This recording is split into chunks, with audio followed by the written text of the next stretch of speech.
G'day guys, I'm going to be talking to Marvin Jeffcoat. He's running as a Republican in the 26th Council District, which covers Sunnyside, Long Island City and Woodside, and a small section of Astoria. Hey Marvin, thanks very much for joining me today. Kristen, how you doing? Thanks for inviting me. Oh, good stuff. So Marvin, just tell us about yourself, why you're running, and for people that don't know you, what's your history in terms of the area? Well, yeah, I'm running for three basic reasons. First, I want to give my kids a piece of the American dream that my parents left for me. And, I think we do that by returning the city back to a rule of law that works for everyone. The sanctuary policy that they have going on, it benefits special interest groups and criminals, but it doesn't benefit the taxpayers. So I want to get us back to a baseline of law that we all adhere to. Second reason I'm running is because I'm tired of being told what to do by people who have no frame of reference about how life works. We've indulged a social experiment that's left us less educated, less wealthy, and very much less safe. We need to review all policies and eliminate those that harm us. Like the ones that released hardened criminals right before the riots started. That's kind of a suspicious time frame for me. Like the ones that created bike lanes on an 8-lane highway in Queens Boulevard, and the ones that designated criminal offenses as civil penalties. None of that stuff is healthy. Finally, I'm running because we deserve better.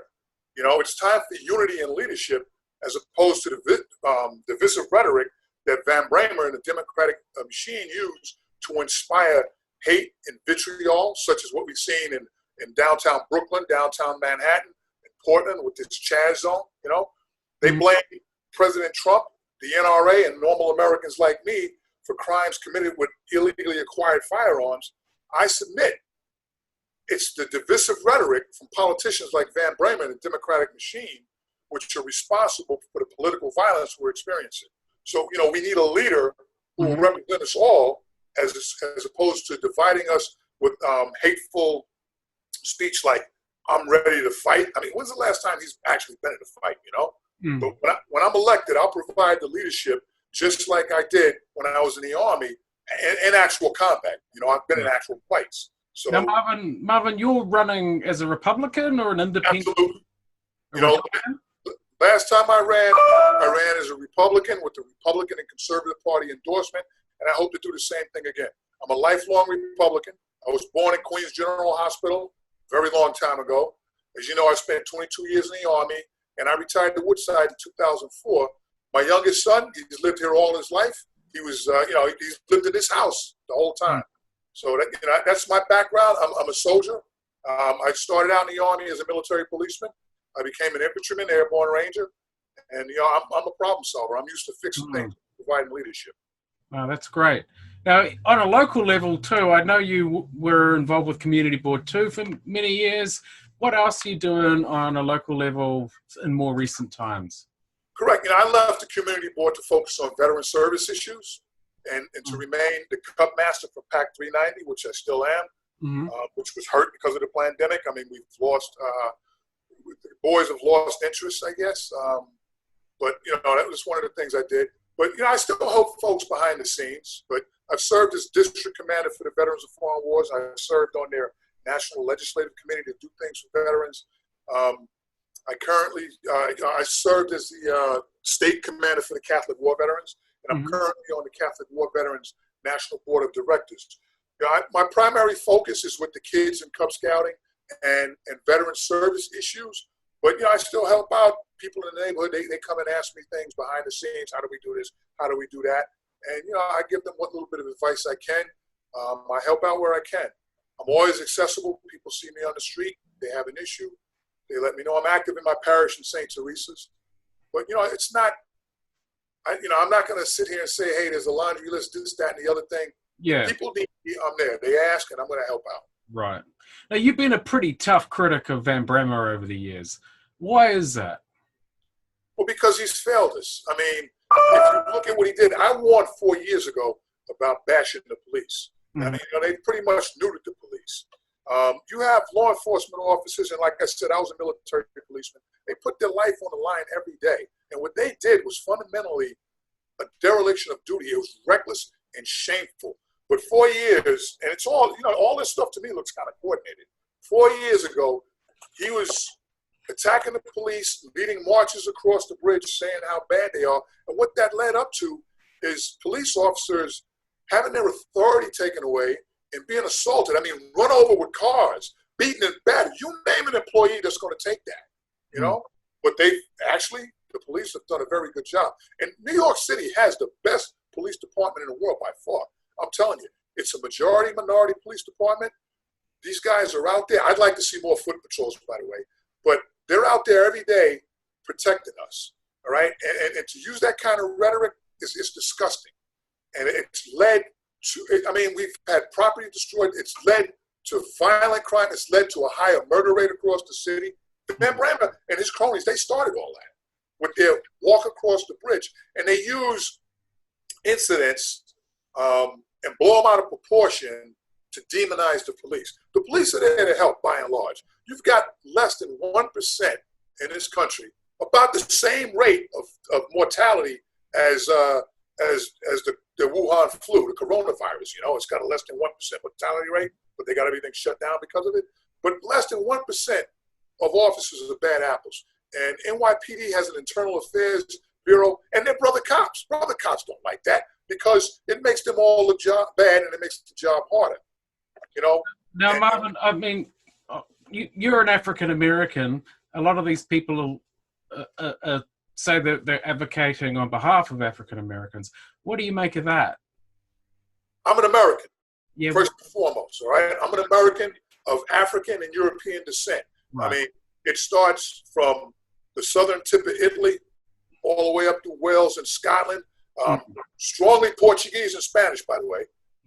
So for those that criticize me and call me racist when I say we need to enforce our immigration law, I got Spanish blood running through me too. But I'm an American, all right? They don't represent anybody. They represent the global socialists who want to take over our country. Real estate, land use, etc. Big issues in this subject, and you well know. Amazon was one thing a couple of years ago that people debated quite fiercely.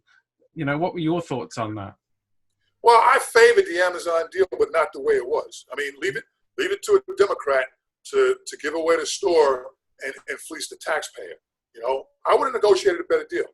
For example, I would have asked for a higher percentage of district residents like Queensbridge and Ravenswood, Woodside, and the rest of our neighborhood, Long Island City, Sunnyside. Hire them, hire folks locally. All right, I would have got that right. Giving away or charging a nominal fee for blighted property that's just been sitting there with rats and all kinds of other things running through it was, it's not a bad idea to sell it to a developer at a nominal fee because it's already blighted. But having the taxpayers finance this development, that wasn't good.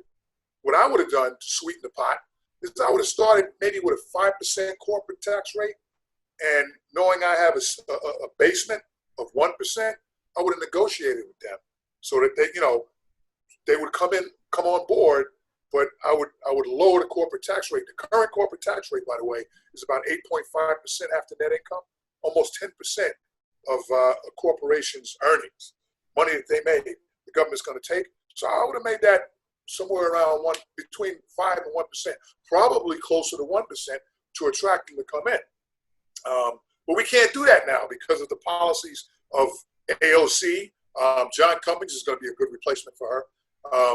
But because Cuomo and de Blasio chased away Amazon, we lost an opportunity for jobs. But guess what? They wouldn't have mattered because they already had that pandemic plan, right? So they shut down all the business. And I'm surprised the Chamber of Commerce hasn't defended the restaurants, the bars, and all the other establishments that have been closed down. These people are all about killing the economy, killing jobs. So I don't know about the corporate tax rate, but Cuomo and de Blasio were advocating for this. I think the people that were opposed to it were, yes, AOC and Mike. Correct, but they weren't advocating on behalf of our best interests. Right. Well, what were they advocating on behalf, do you think? Their own interests. I'm sure that if not them, their cronies were going to get kickbacks. There were going to be variances. It's that whole myth, these global free trade agreements. there's nothing free in this life. They're not free trade agreements. What they do is they protect transnational corporations. Now, on the downside, Amazon, after this pandemic is over and all these local businesses go out, Amazon is more than happy to fill the void from afar, consolidating their market share and strength. But what they do is, they come up with these trade deals and they have carve-outs for their buddies. So people that were friendly, and I don't know why Parikh Bara, he stopped the investigation into the funding of de Blasio. Cuomo stopped, was it the Westmoreland Committee or what? I forget the name of the committee, but they stopped these investigations into how these people do business. But they weren't advocating on behalf of me and you and the people that live and want to work in the district. What do you think should go on that land where Amazon was going to go? I mean, they put forward these proposals recently, and haven't received the greatest of response. Well, probably because people are afraid of what happened to downtown Brooklyn and Midtown Manhattan. We need manufacturing in New York, all right? That's what made New York great, and that's what's going to see us through the destruction that was wrought on us by de Blasio and the Democratic machine. So I'd like to see some type of manufacturing go there. Lower the corporate tax rate, make it, the whole thing is, and we're going to probably get to this later on, but my top priority is going to be public safety, right? I mean, you got to assure people that if they come back into New York, their property is going to be protected. But once you do that, you gotta make it attractive for manufacturing to come back, so local people get jobs out of this. So I'd like to see something that produces that. I mean, a big component of the plan down there is it's half commercial and half residential. Like I think 5,000-6,000 apartment units. So what were your thoughts on that? Are you talking about Ann Arbor, or are you talking about Annabelle Basin? Yeah, down there. Well, that seems like another variance that will further erode Long Island City skyline and displace elderly folks who are on a fixed income. Mm-hmm. We had you got commercial space, but commercial space. What does that mean? Commercial space alone is not going to generate the revenue we need. The illusion of Madison and Fifth Avenues is over thanks to de Blasio's riots. I mean, what are you selling if you don't make anything, right? If you don't manufacture in New York, what are you selling? So I would prefer to see space that's already zoned for commercial remain commercial and attract business. As wealthy people leave and abandon New York City, more of these lofts and lots that they developed are going to be available. It's already zoned commercial, so why not make it available to private development, right? I've never been a big fan of public-private partnerships because the taxpayers usually get stuck as a surety for the developers who finance the Democratic machine, by the way. Again, it's a full circle thing there. But, if the Department of City Planning has determined that Department of Education and the Department of DEC, Department of Environment, if that property is deemed to be excess, they should sell it to the developer. I think it's Brashatskia or something like that at a market rate and let them develop it. I don't think the message. There are some developers down there that own it and they've put forward those plans. But let's move on. A big issue. You're running largely on law and order. That's what it sounds like, correct? Public law and order. You have to get back to baseline. Yeah. So a big component, better than anyone, the cops. Everyone's given them, talking about reducing their budget. It was reduced somewhat. How much? Was it $1 billion? Was it less than? That's debatable. But what are your thoughts on that movement to defund the cops? It was reckless dereliction of duty, placing life, liberty, and property at risk, big time. New York City is one of several sanctuary jurisdictions across the nation that's intentionally bankrupted itself through mandatory race, justice, and gender identity training for civil servants, right? And defunding police is an attempt to cover that up and try to recoup some of those funds. And they've used this race, justice, and gender identity thing to further divide people. It's an indoctrination that socialists have used going back to 1919. And it's come through fruition, again, in one of those liberal policies that we indulge. And it's harmful, it's hurtful. anyone who's lost due to the riots should sue the executive and legislative politicians for acting with malice outside the scope of their duty and exceeding their authority. I mean, what you have, in essence, with the lockdown is a Fifth Amendment takings clause issue, where they've taken property or made it worthless without reimbursing the proprietor for anything. But also, they put us all in peril, all while, they set all this up over years. These are global socialists at work, and they've done this incrementally, generationally. They started out with New York Safe, so a lot of people don't realize that. You're still making it sound like it's one big conspiracy, Marvin, and well, I mean, it is. It's their policy, but it's not. It's not a private conspiracy. They share their thoughts with you. Socialists actually tell you who they are and what they want. Going back to New York Safe, it's anything but. They curtail, they infringe on your Second Right Amendment. Citizens are ill-educated. They don't realize that the best a police department can do is order maintenance. Law enforcement's a misnomer, all right? Because they're vastly outnumbered on any given day. But they take away your right to protect yourself. You have a two-way right for a reason, all right? But you have to lay a foundation of groundwork. And part of that foundation of groundwork was New York Safe, which basically bans most firearms, all right? They did that so that they could make you harmless, make you helpless, and make you dependent on the government. I mean, look, what has New York Safe done for anybody? It's made us less safe. So during these riots, people are afraid, they're frightened, they're staying in their homes. But even if they, it's very difficult to even get a premise permit.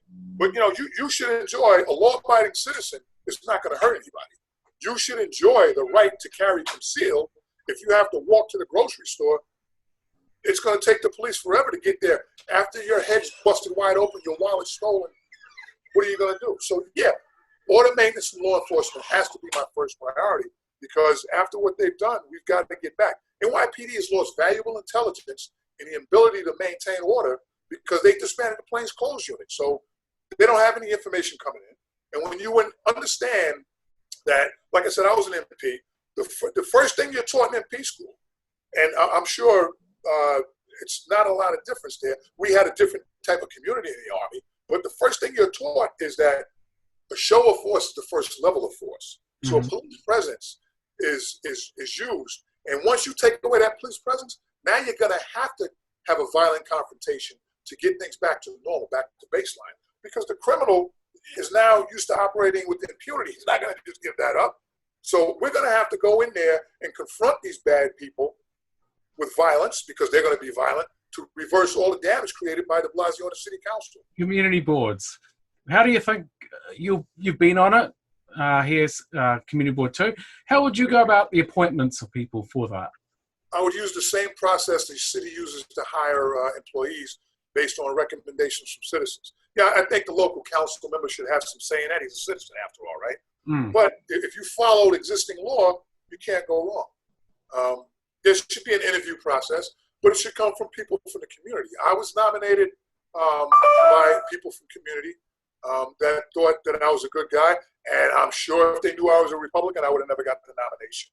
I mean, after I stood up at one board meeting and said that I was a Republican, nice people that would give me rides home all of a sudden wouldn't look me in the eye without a frown. But I think it should come from the community, from the people. Yeah, I mean, the way the appointments are done, you could basically stack the deck with people that had the same viewpoint as you, or yeah. How do you get around that you do get people that have opinions that are not necessarily in line with you?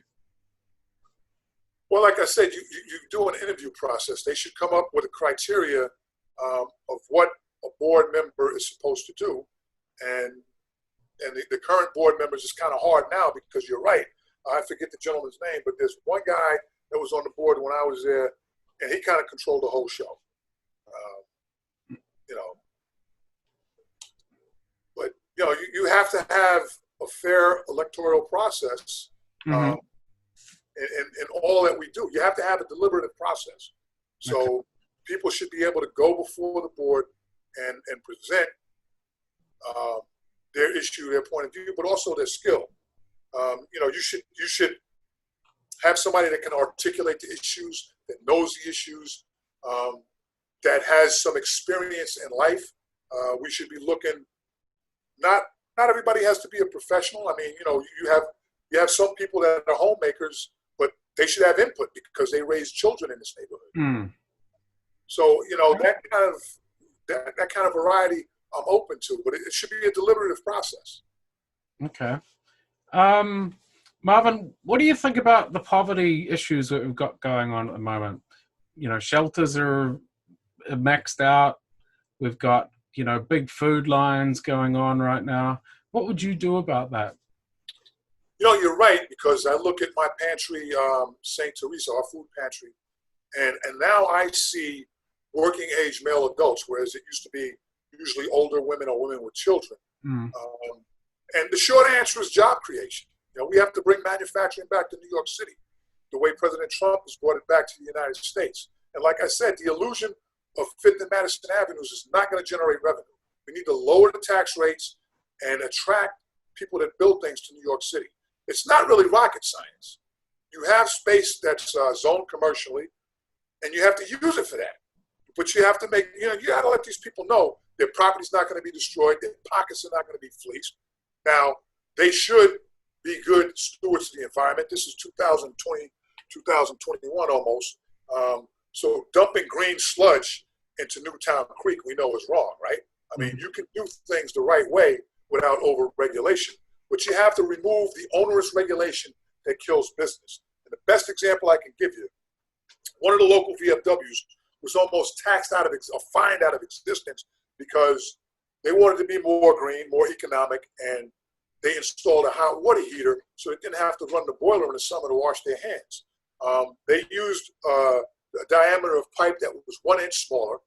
It was a little bit out of code, but it didn't affect the health, safety, and welfare. 10th Amendment. Local government should stick to the 10th Amendment. If it doesn't affect the health, safety, and welfare, they should stay the hell out of it. But they didn't. And they levied heavy fines on this Veterans of Foreign Wars post.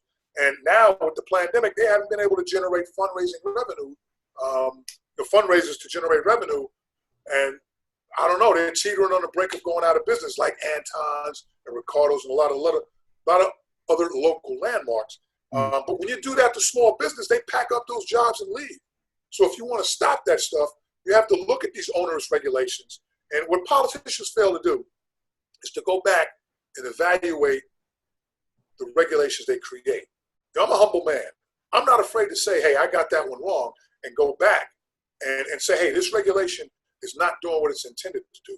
So what I would do if elected is take a look at everything, but periodically review and eviscerate regulations that are harmful to the economy, the environment, and to the citizenry at large. If it's not doing what it's intended to do, or if it's not helping, we need to get rid of it. We're overregulated. A law should be simple enough so that a high school grad could get out and start a business if he wants to. And in fact, if a law is overcomplicated, it's unconstitutional and unlawful and should be void for vagueness. You have a lot of that in New York City. Yeah, a high school grad should be able to start a business without a lot of red tape. But you can't even do a renovation to your house without a lawyer and an architect. I mean, that's ludicrous. It's crazy. Okay. Just to finish up, there's a progressive wave going on throughout New York City. You've seen it, especially here in Western Queens. How are you gonna, win given that wave and that the whole movement, so to speak? Well, I think a lot of them may have left New York, a lot of the wealthy ones anyways. And those that have been impacted by the progressive policies. Progressivism is socialism, which is essentially communism. They're all the same. It's about the control of the production and acquisition of wealth. It's a modern day form of slavery. Adolf Hitler learned what he learned about depopulation from the Jim Crow South. He created his Nuremberg laws from the Jim Crow laws. All right, he looked at that as an example. So going out and educating people politically, and I know people say, oh, that's not local, and he's going off as a crackpot with his conspiracy theory. No, facts matter, history matters. So I want to share that with people and actually explain to them what a progressive is. But how will you get the message out, Marvin? Well, I plan to do some fundraising. People can visit me on Twitter at Marvin R. Jeffcoat and click on and download the contribution form. and send in money to our campaign. But, I plan to be out there after duty hours, of course. And I plan to go out on the street and talk to people. I'm going to hold fundraisers throughout the district. I'm starting early this time around. And I'm going to let people know what we're up against. We're up against a Democrat Party machine that has been taken over by the left-wing progressives. And I'm going to educate them. But I think enough of those people have been adversely impacted by the fruition of progressive policies based on what we saw in downtown Brooklyn and Manhattan, that they kind of know that it's not in their best interest. We have to educate people. A lot of people will see the Republican box and go, no way. Why did you not choose to go as an independent, perhaps? What's that? I'm not a phony. I'm not changing who I am. Mm-hmm. I'm a conservative Republican. Mm-hmm. I listened to people last time tell me, well, you don't want to say too loudly that you support Trump. That's bunk. Trump has done a great job as our president. Mm-hmm. I supported him from day one, and I still do. My policies haven't changed, all right? We know that I'm all about now priority number one, safe streets and transportation, education and job creation, and they all go hand in hand. But I'm not changing who I am. For me to say I'm going to become an independent or a Democrat would be disingenuous and phony. I'm not running from who I am. The Republican Party was founded because the Whigs were too cowardly to end slavery, and the Democrats have practiced some form of slavery throughout their existence since Andrew Jackson started. All right? So I'm telling you as a friend and as a man, Marvin Jeffcoat can't be a phony. So that's why I'm not going to run as anything else. Fair enough. I'll let people know who I am and what I stand for. Yeah. And just to finish up, is there anything you're going to focus on in particular in terms of outside of law and order? Is there any sort of thing that you're going to make become your issue or your, something you want to focus on, so to speak? Yeah, I mean, law and order has to be my top priority because de Blasio and the Democrat machine have made the city very unsafe. But the other aspect is I support charter schools and vouchers because they create competition, which creates efficiency. We spend $22,000 per year per child to graduate illiterate students because teachers are required to evaluate instead of teach. Now, I love teachers, and they'll be the first to tell you they want to teach, but Common Core and the UFT won't let them. Common Core indoctrinates and separates children from the beliefs and core values of their parents. So I would eliminate that and get back to reading, writing, and arithmetic and civics, right? So that we graduate children that they can take these transition jobs and then they're going to be ready for the manufacturing jobs and the skilled trade jobs. And the union should love me for that because I'm creating more dues paying members for them. Mm-hmm. That's going to be, that's my big focus there. We have schools like Queensville Tech, wonderful school. I want to see, but I want to see kids go to school. I want to see children and parents have a choice. So poor kids from Ravenswood or Queensbridge should be able to have the same Catholic education if they choose that I can provide for my youngest son. We struggled with my oldest. He had to go to public schools. I wasn't satisfied with that all the way, but, we did it.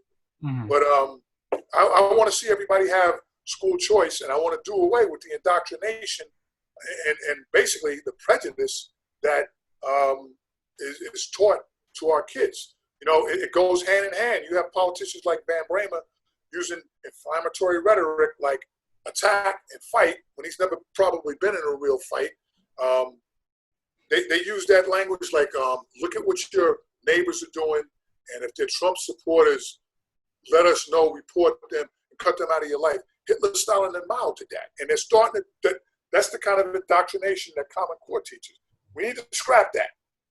Get back to the reading, writing, arithmetic, and civics that you and I were used to so that we can best position our youth to take the jobs that we're going to create.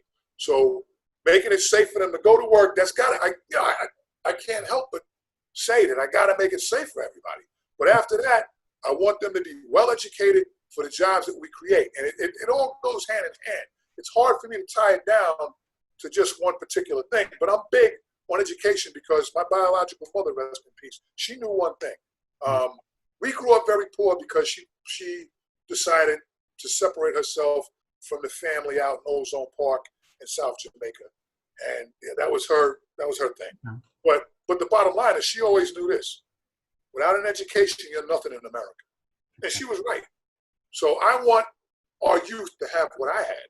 I want them to get an education and to be able to get good paying jobs so that they don't have to depend on the government and so that they don't have to stand in the line at St. Teresa's or anywhere else. Now, having said that, I would rather see a robust program at St. Teresa's and other houses of worship having food pantries than a generational welfare system where people see that as their vocation. Okay. Listen, thanks very much for your time. Thank you.